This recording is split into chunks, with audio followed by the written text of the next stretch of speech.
రెడ్డి విజయవాడలో high drama చోటు చేసుకుంటోంది. భారీ భద్రతా బందోబస్తు మధ్య కమాండ్ కంట్రోల్ రూమ్ కి సస్పెండెడ్ సిఐ నాగరాజుని తరలించారు సిట్ అధికారులు. మరికొద్ది సేపట్లోనే సిట్ విచారణ మొదలు కాబోతోంది. నాగరాజుని స్వయంగా విచారించబోతున్నారు SIT chief IG Raviprakash. Saikrishna missing కేసులో నాగరాజు స్టేట్మెంట్ని రికార్డ్ చేయబోతున్నారు సిట్ అధికారులు. అయితే నాగరాజుని అదుపులోకి తీసుకునే క్రమంలో ఇక్కడ ఉద్రిక్త పరిస్థితులు ఏర్పడ్డాయి.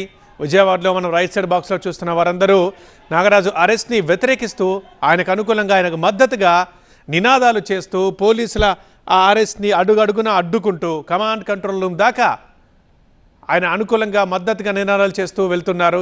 చాలా చోట్ల అడ్డుకున్నారు. వాళ్ళు అడ్డుకున్న వాళ్ళందరినీ అక్కడి నుంచి పక్కకు తొలగిస్తూ ఆ వాగ్వాదాలను కూడా ఓవర్కమ్ చేస్తూ పోలీసులు సిట్ అధికారులు నాగరాజుని కమాండ్ కంట్రోల్ రూమ్కి తరలించారు. మరికొద్దిసేపట్లో సిట్ విచారణ చేపట్టబోతోంది నాగరాజుని. నాగరాజు స్టేట్మెంట్ రికార్డ్ చేయబోతున్నారు. సాయికృష్ణ మిస్సింగ్ వ్యవహారంలో ముందు నుంచి సిఐ నాగరాజుపై ఆరోపణలు వచ్చాయి. ఈ క్రమంలో ప్రభుత్వం సస్పెన్షన్ వేటు కూడా వేసింది నాగరాజుపై. కానీ ఇవాళ నాగరాజుని అదుపులోకి తీసుకున్నారు సిట్ అధికారులు. నాగరాజు ఫ్రెండ్ నివాసం నుంచి అని చెప్తున్నారు సింగ్ నగర్లో. అక్కడి నుంచి కమాండ్ కంట్రోల్ రూమ్కి తరలించారు. అయితే ఈ క్రమంలో నాగరాజు మద్దతుదారులు ఈ అరెస్ట్ని అడుగున్నారు. ప్రస్తుతం అసలు ఏం జరుగుతోంది, పరిస్థితి ఎలా ఉంది, పూర్తి వివరాలు మా ప్రతినిధి వసంత్ని అడిగి తెలుసుకుందాం లైవ్లో. వసంత్, ప్రస్తుతం నాగరాజు ఎక్కడున్నారు, విచారణ ఎప్పుడు స్టార్ట్ కాబోతుంది, ఎలా ఉండబోతుంది? అండ్ ఇప్పటిదాకా మనం చూసాం అంతమంది మద్దతుదారులు అడ్డుకున్నారు, అక్కడికి వ్యతిరేకంగా నినాదాలు చేశారు, పోలీసులకు వ్యతిరేకంగా, సిట్కి వ్యతిరేకంగా. వాళ్ళందరూ ఎక్కడ ఉన్నారు, పరిస్థితి ఎలా ఉంది? ప్రస్తుతం సాయికృష్ణ మిస్సింగ్ కేసులో సిఐ నాగరాజుని అట్టకేలకు అదుపులో తీసుకున్నారు. సిట్టు విచారణ చేపట్టిన తర్వాత ఈ ప్రక్రియ మొత్తం కూడా వేగవంతంగా జరిగిందని మనం చెప్పాల్సి ఉంటుంది. మరికొద్ది సేపట్లోనే సిఐ నాగరాజును ఇటు సిట్ చీఫ్గా ఉన్నటువంటి ఐజీ రవిప్రకాష్ విచారించబోతూ ఉన్నారు. ఇటు సాయికృష్ణ మిస్సింగ్ కేసులో చాలా కీలకమైనటువంటి ఆరోపణలు ఇటు సిఐ నాగరాజు పైన వచ్చాయి. ప్రధానంగా సాయికృష్ణ మిస్సింగ్ వ్యవహారం మొత్తం ఇటు సిఐ నాగరాజు కనుసరణలోనే జరిగింది. దాదాపు గత 10 రోజులుగా కూడా తీవ్రమైనటువంటి ఆరోపణలు. ఒకవైపు మార్కాపురం నుంచి టాస్క్ ఫోర్స్ పోలీసులు నాగరాజును గత నెల 8-9 తేదీల్లో సాయికృష్ణను 8-9 తేదీల్లో అదుపులోకి తీసుకున్నారు. అక్కడి నుంచి విజయవాడ టాస్క్ ఫోర్స్ ఆఫీసుకు తీసుకొచ్చారు. టాస్క్ ఫోర్స్ ఆఫీసులో ఏడీసీపీ లతా కుమారి బృందం విచారించిన తర్వాత ఇటు ఎవరైతే కృష్ణలంక పోలీసులు ఉన్నారో కృష్ణలంక పోలీస్ స్టేషన్ పరిధిలో పెండింగ్లో ఉన్నటువంటి ఎన్బిడబ్ల్యూ పెండింగ్లో ఉన్నటువంటి కేసులో ఇటు సాయికృష్ణను అదుపులోకి తీసుకున్న తర్వాత మిస్ అయ్యాడు అనేది ప్రధానమైనటువంటి ఆరోపణ. ఈ ఆరోపణలకు సంబంధించి సాయికృష్ణ తల్లి విజయలక్ష్మి వారి మేనమామలు ఇద్దరు కూడా చాలా కీలకమైనటువంటి ఆరోపణలు చేస్తూ ఈ ఏపీ హైకోర్టులో హెబియస్ కార్పస్ పిటిషన్ దాఖలు చేశారు. ముఖ్యంగా సాయికృష్ణకి సంబంధించి అరెస్టు పేరుతో తీసుకొచ్చిన తర్వాత లాకప్ డెత్ జరిగింది. లాకప్ డెత్ జరిగిన తర్వాత అతని మృతదేహాన్ని కూడా మాయం చేశారు. కృష్ణలంకలో ఉన్నటువంటి స్వర్గపురిలో నిబంధనలకు విరుద్ధంగా ఆయన మృతదేహాన్ని దహనం చేశారు అనేది ఆరోపణ.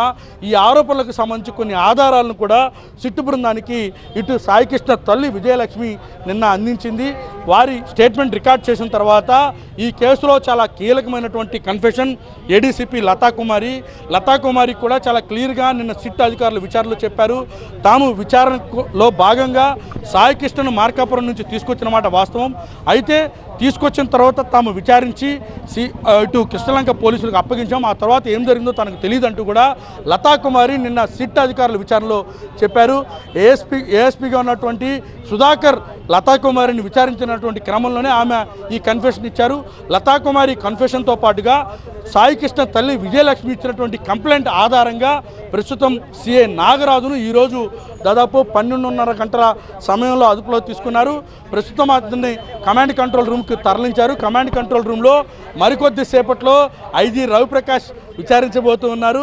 ఐజీ రవిప్రకాష్ నేరుగా స్వయంగా నాగరాజును విచారించి అసలు సాయికృష్ణ మిస్సింగ్ వెనకాల ఏం జరిగింది, నిజంగానే విజయలక్ష్మి చేసినటువంటి ఆరోపణల్లో భాగంగా లాకప్ డెత్ జరిగిందా, లాకప్ డెత్ తర్వాత సాయికృష్ణ మృతదేహాన్ని ఎవరికీ అనుమానం లేకుండా ఆధారాలు లేకుండా దహనం చేశారా అనే కోణంలో దర్యాప్తు సాగబోతూ ఉంది.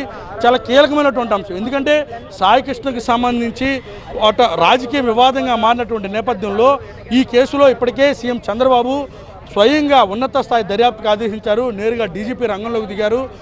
మొదట సాయికృష్ణ మిస్సింగ్ వ్యవహారంలో నాగరాజు పైన హత్యాయత్నం కేసు నమోదు చేశారు. మొదట సస్పెన్షన్ వేశారు, ఆ తర్వాత హత్యాయత్నం కేసు నమోదు చేశారు. అండ్ అదర్స్ అని కూడా ఆ కేసులో నమోదు చేసినటువంటి నేపథ్యం ఉంది. అయితే ఈ కేసులో విచారణకు సంబంధించినటువంటి అంశం సజావుగా సాగడం లేదని మళ్ళీ విజయలక్ష్మి వారి కుటుంబ సభ్యులు కూడా ఆరోపించారు. ఈ నేపథ్యంలో ప్రభుత్వం సుదీర్ఘంగా ఇటు ఇంటెలిజెన్స్ ఇచ్చినటువంటి నివేదిక ఆధారంగా సిట్ని ఏర్పాటు చేస్తూ ఇటు ఐజీ రవిప్రకాష్ నేతృత్వంలో కీలక నిర్ణయం తీసుకుంది. అనంతరం ఈ కేసు వేగంగా విచారణ జరిగింది. దాదాపు 2 రోజుల వ్యవధిలోనే కీలక ఆధారాలు సేకరించింది. అసలు సాయికృష్ణ మిస్సింగ్ కేవలం లాకప్ డెత్ మాత్రమే కాదు, తెర వెనుక చాలా కీలక పరిణామాలు చోటు చేసుకున్నాయి అనేది కూడా సిట్ గుర్తించింది. అయితే సిఐ నాగరాజుని విచారించిన తర్వాత అసలు సాయికృష్ణ మిస్సింగ్ వెనక ఏం జరిగింది అనేది మాత్రం తెలియాల్సి ఉంది. ఈ రోజంతా కూడా సుదీర్ఘంగా నాగరాజుని విచారించబోతున్నారు. నాగరాజుని ఈరోజు విచారించిన తరువాత అసలు ఈ కేసులో ఏం జరిగింది అనేటువంటి వాస్తవాలు వెళ్ళేకి వస్తాయి. అయితే సాయికృష్ణ తల్లిదండ్రులు, సాయికృష్ణ తల్లి, వారి మేనమామ, వారి బంధువులు మాత్రం ఒక అంశాన్ని చాలా కీలకంగా చెప్తూ ఉన్నారు. కేవలం ఒక సిఐ నాగరాజును మాత్రమే అరెస్ట్ చేస్తే సరిపోదని టాస్క్ ఫోర్స్ పోలీసులు ఎవరైతే లతాకుమారి నేతృత్వంలో ఒక బృందం ఇటు సిఐ శ్రీధర్ కావచ్చు, అలాగే మరికొంతమంది కానిస్టేబుల్ మార్కాపురం నుంచి తీసుకొని వచ్చారు. ఆ తర్వాత కృష్ణలంకకు సంబంధించినటువంటి సిఐ నాగరాజు బృందం తన కుమారుడిని చిత్రహింసలకు గురి చేసిందని ఆరోపణలు చేశారో ఈ ఆరోపణలు అన్నిటికీ సంబంధించి ఆధారాలతో సహా తాము కొన్ని అందించామంటూ కూడా నిన్న సిట్ అధికారులు విచారణలో ఏవైతే కొన్ని విషయాలను వెల్లడించారు. కాబట్టి ఈ అన్ని అంశాల ఆధారంగానే ఇటు నాగరాజుకు సంబంధించినటువంటి విచారణ ఉండబోతుంది.